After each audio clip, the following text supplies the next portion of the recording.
Serious. What are some of the creepiest, most terrifying missing persons cases? Part 1. Please like and subscribe to support this channel. My cousin went missing for about 2 to 3 months when she was 12 years old. She was walking home from school and stopped by a store to buy something to drink. A man stood beside her and started talking her. She never made any contact with him and never answered his questions. When she got out of the store and walked fast when the guy went behind her and covered her mouth, he then went to a corner and gut punched her. He took her into a hidden house in the south of our city. He then sexually assaulted her multiple times. At that time no one knew where she was and no one found a body where she was last seen. After a month, the police eventually pronounced her dead. After a couple of months, someone told the police about the hidden house they saw when they heard screaming and sobbing inside. She was found and the suspect was jailed. This isn't probably creepy, but it was really terrifying for my cousin. She is 20 now and still in therapy.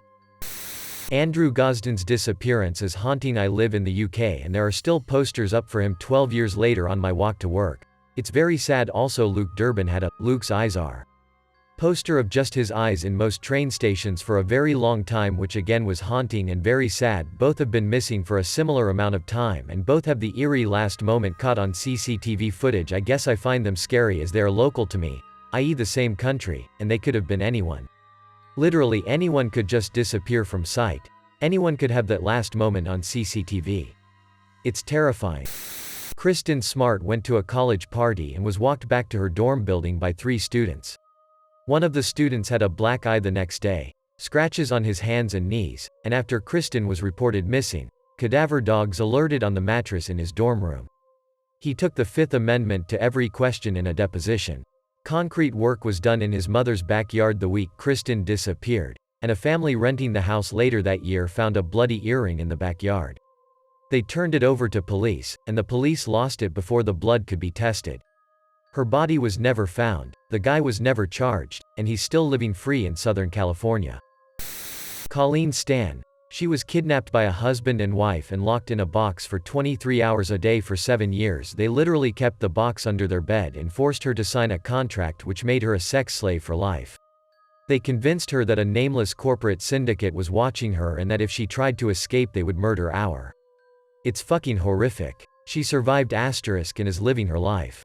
The wife, who was completely complicit, turned her husband in, sentenced for 104 years, and the wife went free. Both are living in California. Husband has a parole hearing in 2022. Fucking insane. William Tyrell. A 3-year-old boy who went missing from his foster grandmother's yard, who lives in a tiny town in NSW, Aus, in 2014. It's a very high-profile case in Australia, and has had a lot of attention this year due to a coronial inquest taking place, and the lead detective being taken off the investigation due to some alleged misconduct. It is such a frustrating case. The family situation is so complicated, and the poor kid already had a rough life to begin with. My dad's roommate from freshman year in college was driving home. I believe he lived in Alaska and their college was in Maryland, so it was a very long car ride, for winter break. According to witnesses, he picked up a hitchhiker after the dude begged him to give him a lift somewhere.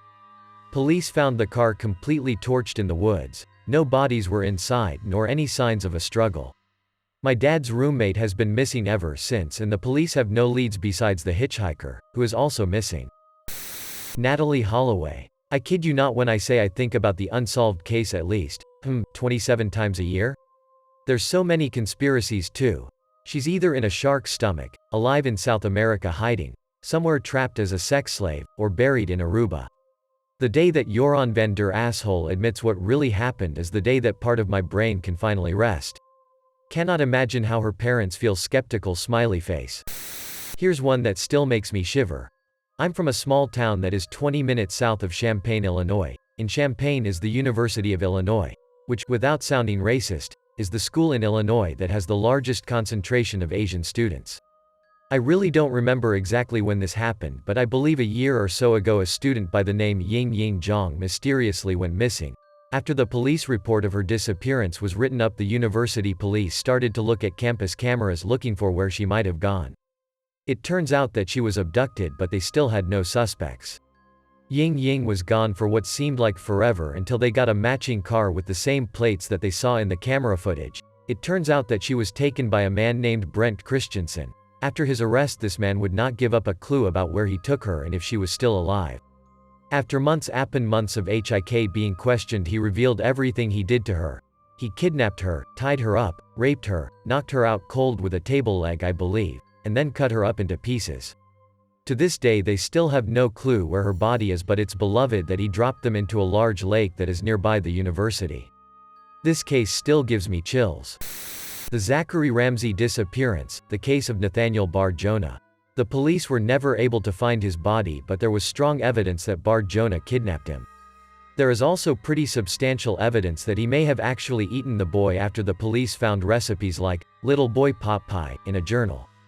I know the twin sisters who were the last ones to see Zachary because they walked partway with him, and they believed that he was taken on his way to school.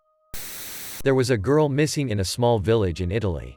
Everyone knows the girl, but none has seen her. The suspects are multiple people through the case, from her best friend to her uncle. The girl found dead eventually, I think in the river of the village. The case was actually filmed to a series in Greece, and producers tried to make every episode to have as much details as every single day. I remember watching it and feel like I was living the real case.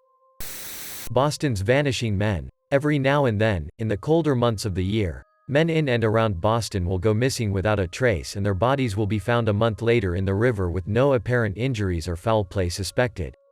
Physically and mentally healthy young men, most sober, just end up vanishing and dead, their phones often smashed. Some you can see on CCTV walking to the river's edge, standing there for a while and then turning around and walking back to where they came from, yet they still end up in the water. I may not have scrolled far enough, but I'm surprised no one has mentioned the Lacey Peterson disappearance, which inspired the book and movie, Gone Girl. 8-month pregnant woman who vanished for months and months, until her body, and fetus body, washed up on a northern Californian beach. They were an extremely good-looking couple who had a happy exterior, and he played along with the investigation, until his unknowing mistress found out what was going on, and started working against him, with the police. It was probably more chilling to me because 1, she was from my hometown and lived about 5 miles from me, and 2, I had her as a substitute teacher a few times, and 3, my mom's friend was selling a boat, in which Scott Peterson came to look at, but ended up not buying because he needed the boat ASAP. This woman in our town disappeared. Her entire family was running a child sex ring with all the children in the family. Like they would swap kids with each other. Brittany Wood was one of the abuse victims. She was in her late teens, early 20s. The last person to see her was her uncle, who killed himself with her gun.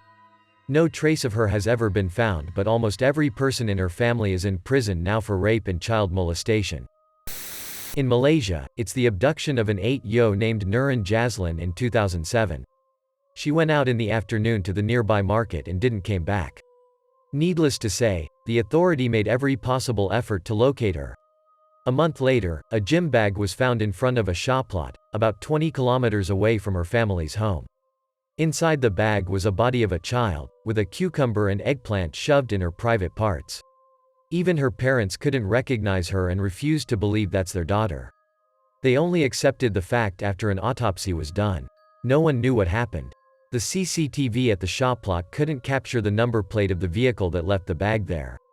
I find it sad that her pictures in the gym bag were spread in cyberspace via email at that time.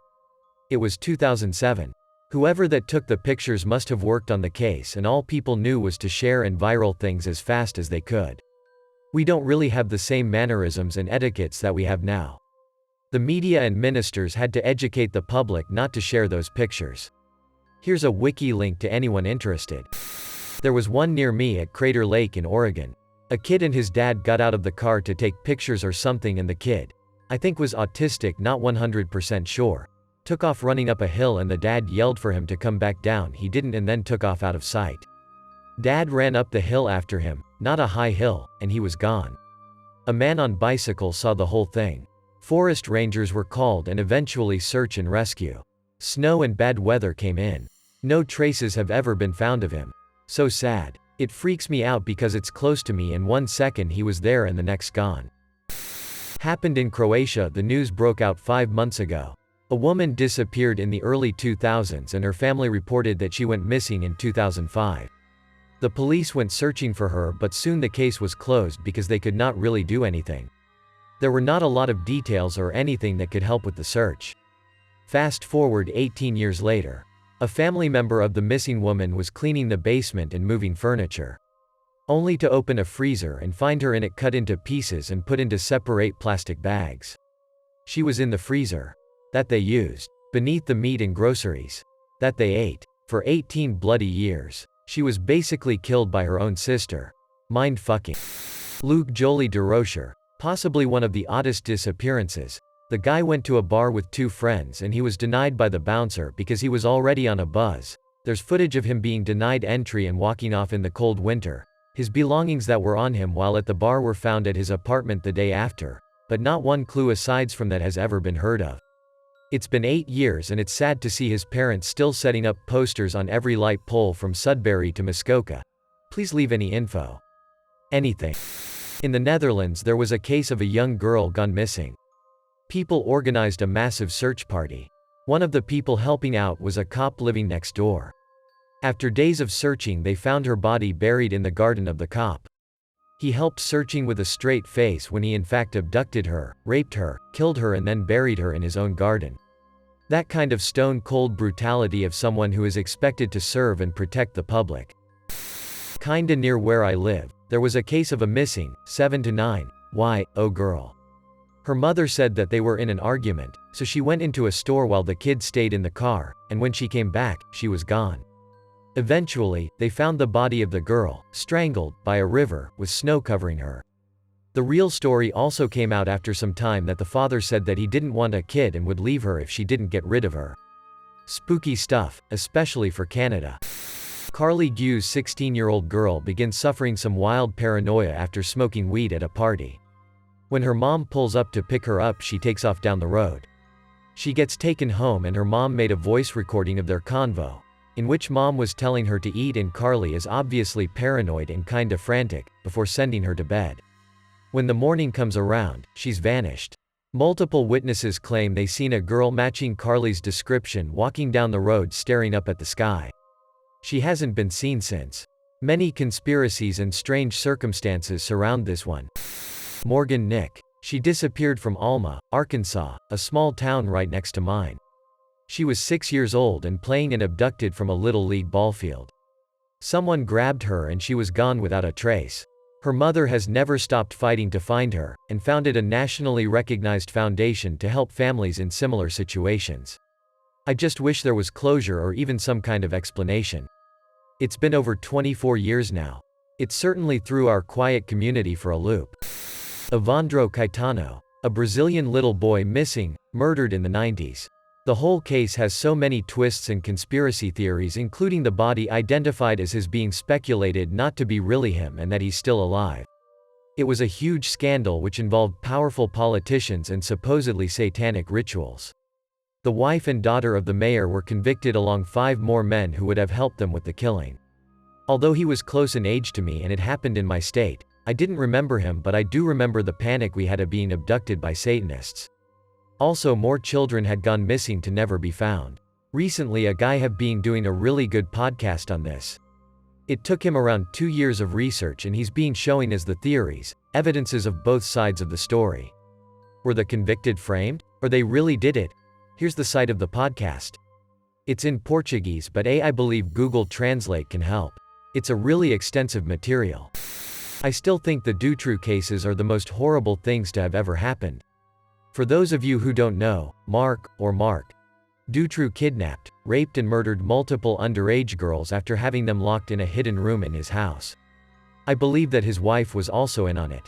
They found the last girl alive but traumatized, and multiple others buried in their backyard. There's a book about the perspective of that surviving girl. Roughly translated, I was 12 and I biked to school, and that gave me goosebumps when I read it.